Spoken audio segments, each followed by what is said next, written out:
After completion of the group setup and focal law wizards, we're going to move to the UTSettings configuration. Prior to configuring the UTSettings, zoom in on a calibration target, in this case the 15mm side drilled hole on an IW block, and pay particular attention to the size and shape of the target.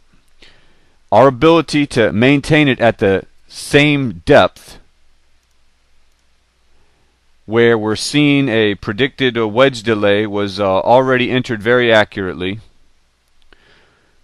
The ability to maintain the target at the correct depth with a good signal is an indication that the velocity of the component and the calibration block was entered into the calculator correctly.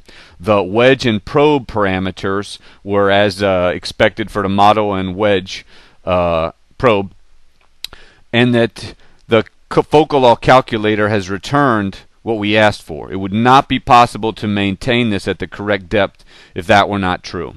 So once our signal looks good, we'll go ahead and configure our UT settings next. Menu, UT. For the most part, our UT settings are very similar to a conventional digital flaw detector, except that we're going to be managing many A scans instead of just one. The gain is for all focal loss. It's the hardware gain. When we calibrate for sensitivity, we'll receive a focal law gain offset.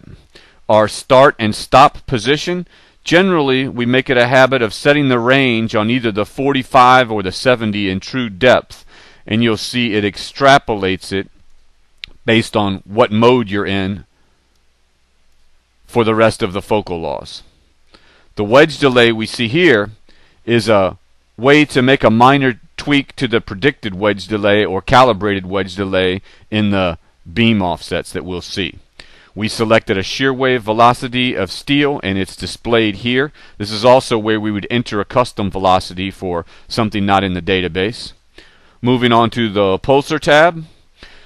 This pulsar number is the relationship of element number 1 to the splitter. If we're using a Y splitter of 128 elements, this would either be a 1 or a 65. The instrument is configured for pulse echo. On a conventional channel or TOFT channel, we would have options here for through transmission, TOFT, and pitch catch. The frequency is a function of the probe chip and was automatically selected. The modules have a high and a low voltage. Depending on the power dissipation, battery life, heat, and size of the element, we'll select them appropriately. Under conditions where 0 dB was providing a saturated signal, we would also lower the voltage as well. The pulse width is automatically set as a function of the probe frequency, but can be manually adjusted here. The PRF of the instrument, you see displayed at the top, has options for Automax or Optimum or a custom value.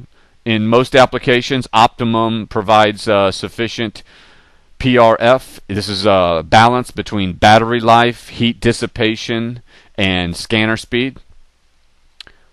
On the receiver tab, select the appropriate filter for the probe frequency, and we'll notice it will clean up some of the light blue low amplitude baseline noise here. So we'll select the 5 MHz filter.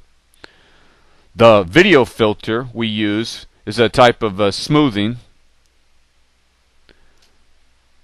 Here we see the effect of the video filter. Smooths the signal. It makes amplitude type readings and measurements a little easier and accurate, in my opinion. Some of the procedures prevent us from using digital processing. Averaging we use for TOFT, but we never use for phased array. It's too much overhead on the PRF. And reject, just like a conventional instrument, is we have a ability to crop off portion of the A scan.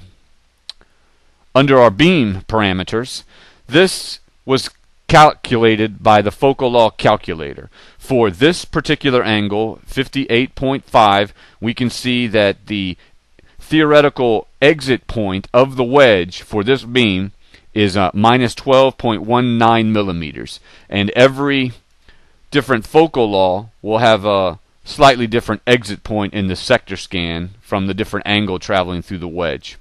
We will use this number to verify against the IIW block for exit point, and we'll use that again to verify the angle. The beam delay was predicted from the calculator so that 0 on our UT axis is 0 on the component interface. This will get a minor tweak when we calibrate using the wizard, and we can see that every angle has a slightly different wedge delay as well.